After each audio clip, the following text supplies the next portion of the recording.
for WebiWave, my brand new webinar service. I don't say this lightly, but it does sound kind of hypey, so let me go ahead and explain after I say it. Now, WebiWave is going to change how webinars are done.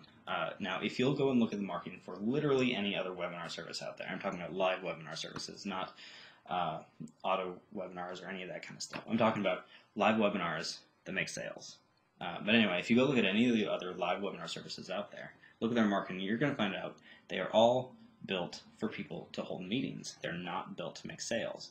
And the fact that, you know, they are really difficult to use, and there is a lot of dissatisfaction in the market out there.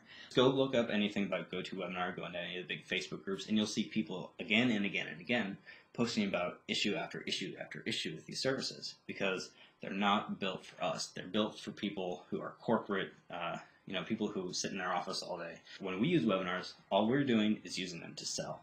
We need a simple solution. And this is a service that people are going to want to get in. People are paying $400 plus a month for, you know, tiny little rooms on GoToWebinar. I could go on and on and on about the problems with all these other services, but instead, why don't I just show you what WebiWave does best? Sell. So this is what people see when they first go to the webinar page. So for now, I have not started the webinar, so this is what they see. The training hasn't started yet, please. So all web-based, you don't have to worry about anything, completely hosted on, everything's taken care of on my end. All you have to do is fill in some fields and that's it. So the page that you're creating, when it's created, it's spit out and it's being hosted on the purchaser hosting, or where's the hosting? It's hosted on WebiWave.com. Ah, interesting. This here you see we've got another field for the embed code. If you did not put it in before, this would be blank, and this is where you'd pop in your embed code for the Google Hangout or whatever. But keep in mind, this does not actually have to be a Hangout. You could use like an easy video player or just any YouTube video or whatever you want.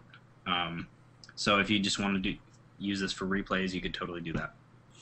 Chris, let me ask you a question. Is the video replay box that you have there, is that resizable, or is that just a standard fit? It's resizable. It's resizable as far as programming goes, but I don't have it built to resize. Like, okay. The way I have it built right now is it just fits the width of this white box that I got here. Okay. However, if I were to make the box bigger or smaller, it would fit whatever. But I think the biggest thing, and one of the issues I've always had with GoToWebinar and stuff like that, is the fact that they don't let you send your users directly to the Buy Now page or whatever. Yeah. Which I was never a huge fan of. You know, they have to go and type in the URL or whatever. Right. That's not the case here. Watch this. So you can decide exactly when to drop that button. Like, it's Exactly. a click of a button. You don't have to program or time anything. You can just go, blip, there it is.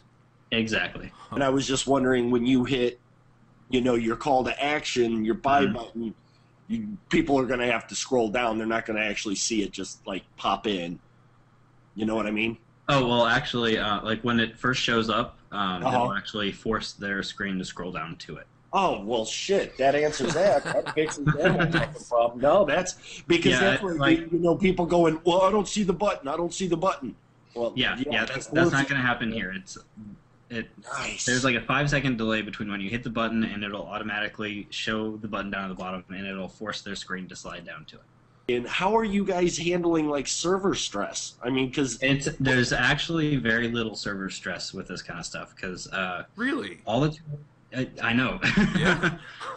All the heavy lifting is being handled by Google Hangouts or whoever you're hosting your video through. Okay, so YouTube would be doing most of our shit. Exactly. So all that's really happening on the server is little tiny requests going back and forth between the user's end and my server. Now, are you the coder for this? Yeah. No, I forgot to tell you, Chris Ramsey's kind of a programming whiz. Like, he won't say it. He won't say that he's a programming whiz, but I will.